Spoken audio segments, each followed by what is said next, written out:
when one recalls the 1998 attack by Allied Democratic Forces, ADF rebels, on Uganda Technical Institute Kichwamba in Kabarole district, Prosper Mbabazi Mujera comes to mind. Now a father of a lovely pair of twins, Mbabazi is the ICT manager at Nakasero Hospital. On that fateful day of June 8, 1998, he was pursuing a diploma in mechanical engineering.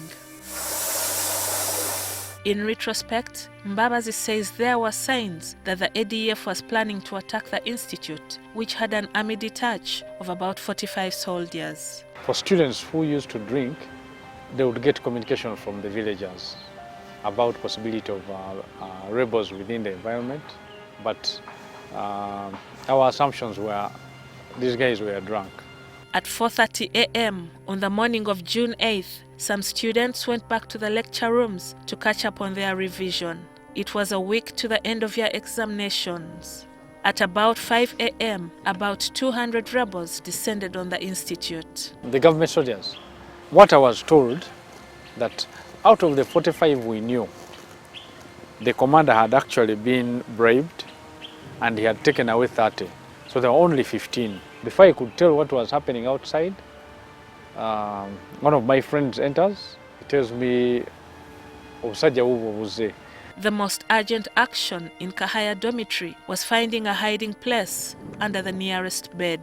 Outside, it was chaos. So they come, they smash the glasses for the windows.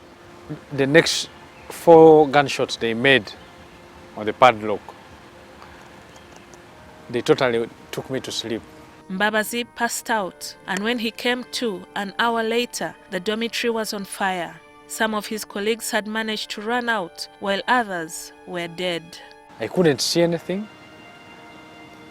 When I tried to touch around, I was only touching either burnt beds or mattresses. Those who escaped the inferno were herded into a group outside the burnt dormitories. The dormitories are about 200 meters away from the main gate. Interestingly, I was not feeling pain at that time. I think the whole mind was now taken up by the situation that now I'm fully interacting with the rebels. But what I spoke to them in Uganda, that chemukoze chimala, mutuleke.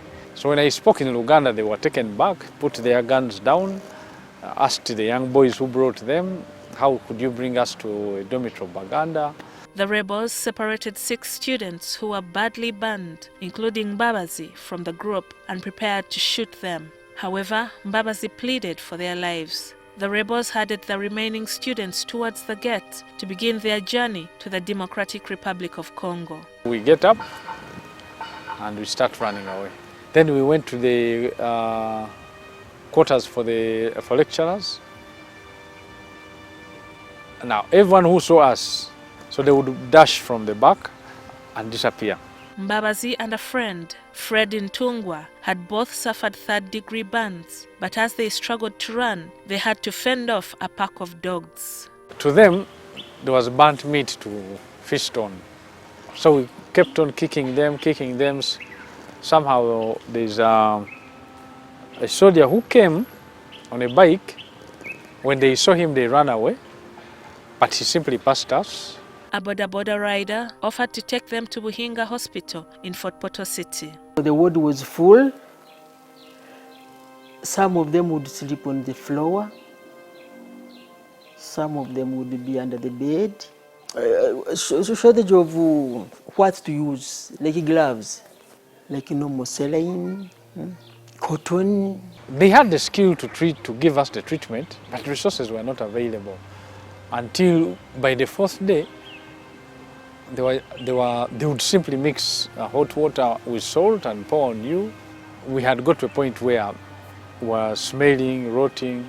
By presidential directive, the victims were transported to Mulago National Referral Hospital, where Mbabazi would eventually undergo 9 surgeries performed by the late Dr. Bloom, a Dutch doctor. Unfortunately, his friend, Ntungwa, died after 2 days in the intensive care unit. Mbabazi spent 7 months in hospital, with the government paying for his specialized treatment. There are days I would lock myself fully in my bedroom for almost half of the day or the entire day.